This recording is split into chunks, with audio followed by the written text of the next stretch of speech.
هلو يا حلوين، عاملين ايه؟ بصوا على جمال كباب الحله الطري وريحته التحفه اللي ماليه كل البيت. لو بتدوري على اكله سهله وسريعه وطعمها يجنن، كباب حله هو الحل. تعالي نعمله سوا خطوه بخطوه بطريقه سهله. اول حاجه هنبدا نقطع البصل جوانح زي ما انتوا شايفين. في الوصفه دي البصل على قد اللحمه، انا عامله كيلو الا ربع من اللحمه، يعني كيلو الا ربع من البصل، بس كل ما تكتري في البصل بيكون الصوص معانا احلى واحلى.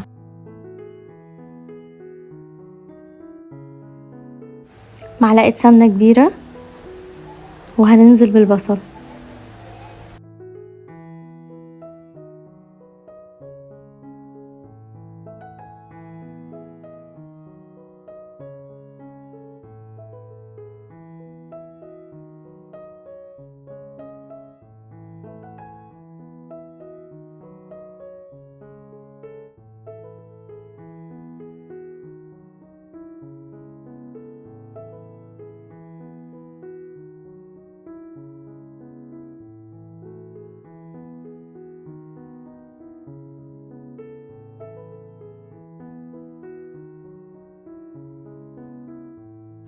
هنحط معلقه صغيره من الملح ونقلب.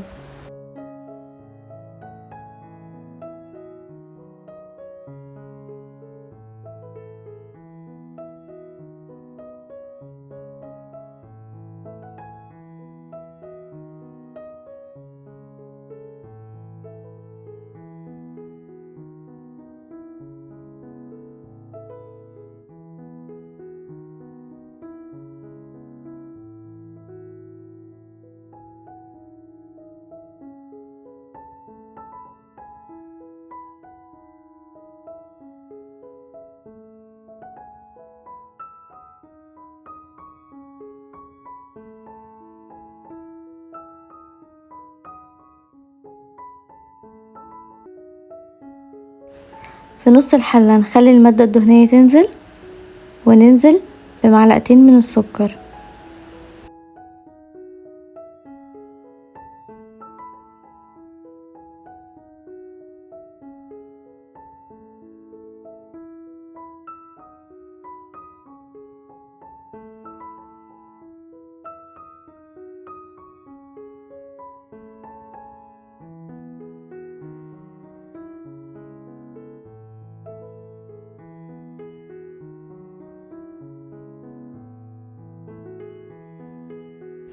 اول ما اللون يبدأ يتغير معانا هنقلب كله مع بعض.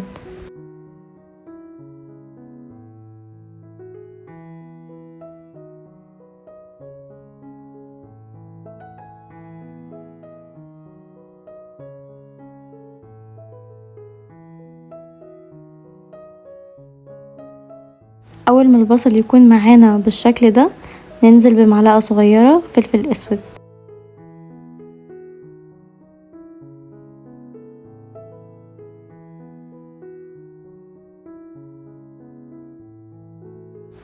هنبدأ ننزل باللحمة. في الوصفة دي انا عاملة كيلو الا ربع من اللحمة.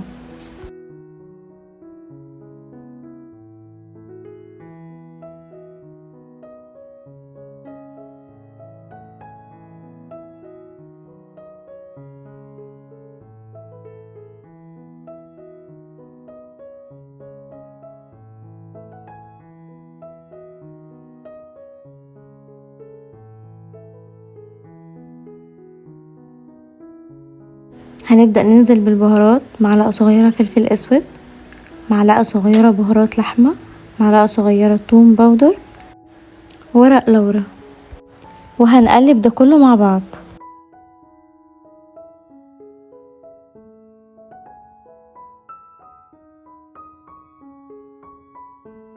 نسيبها على نار عالية لمدة دقيقتين، وبعد كده نوطي عليها النار ونسيبها ساعة وبس كده يا حلوين.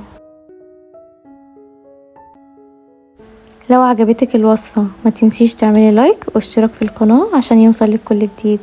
باي باي يا حلوين.